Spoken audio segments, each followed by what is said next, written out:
Hello, and welcome to this week's Behind the Poem. I'm feeling compelled to share this poem I wrote at some point in the last year and a half. It's called Sink or Swim.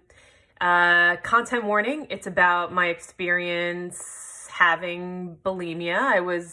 I had an eating disorder from ages 11 to 21, and as of next week, a week from today, I will be fully recovered for 18 years, which is a long time, which means, I don't know, just long. 18, a whole chai, a chai. 18 is a symbol for life in Judaism. So, look at that, my chai recovery year.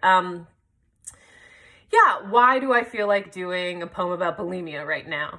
It actually isn't because the anniversary of the moment that led to my committing to being fully recovered is on the way around the corner. There have been some moments this week where I've just been really hard on myself when I didn't need to be. And I think that when I find myself being hard on myself, I take stock of paying attention to what kinds of moments it's in conversation with. And I don't feel like the moments I'm hard on myself or self-deprecating in my head are in direct conversation with the eating disorder, and also, it's just not nice to be mean to myself, even if it's just happening in my thoughts. So I thought of this poem. That's what I feel like sharing this week. All right. Content warning, eating disorders, and since I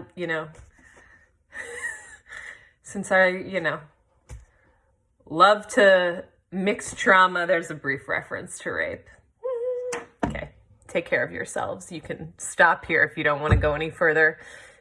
Content-wise, or because you're sick of me. Whatever it is. Otherwise, I'll see you in the next clip. Sink or swim.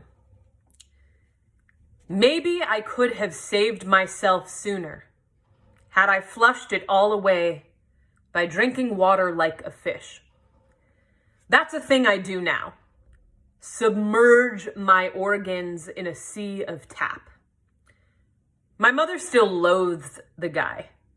Doctor something that I don't recall, for the way he wouldn't see me the afternoon that I was late.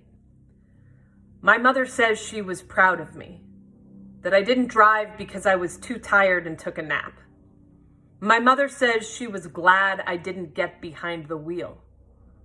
But him, the foremost eating disorder specialist of the Midwest, liked to rub my illness in my face or my back, which is what his assistant would do when she'd weigh me and make me look away. I do that myself now. At the doctor, I tell the physician's assistant that I never want to know my weight. I take off my shoes, ask them not to tell me, and I look away. But the difference between how I gulp down water now versus how I used to gulp down and spew out water then, why do I always cry, is I am no longer trying to drown myself in a game of teleported threes.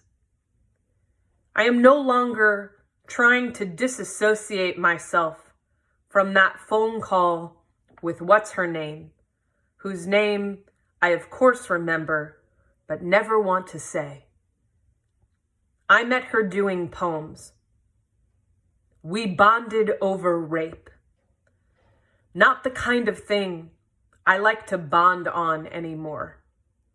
So the water from which I no longer need to swim, that's another kind of pond. Today, I am drinking from a faucet. Today, I tell the bulimic teenager that she is more than the liquids floating in her gut. I can give my own advice now in the moments I feel stuck. Thank you. As always, thank you for tuning in. I'm gonna take a deep breath and maybe you'll join me. Okay.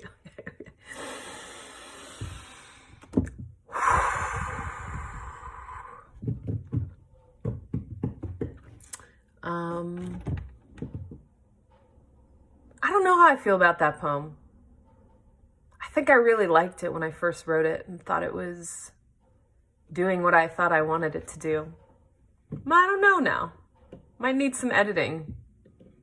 Anyway, yeah.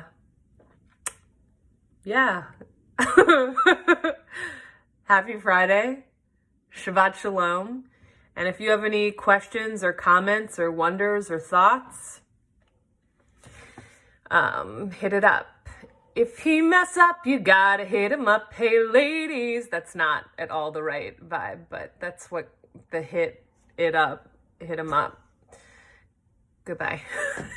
Thank you all.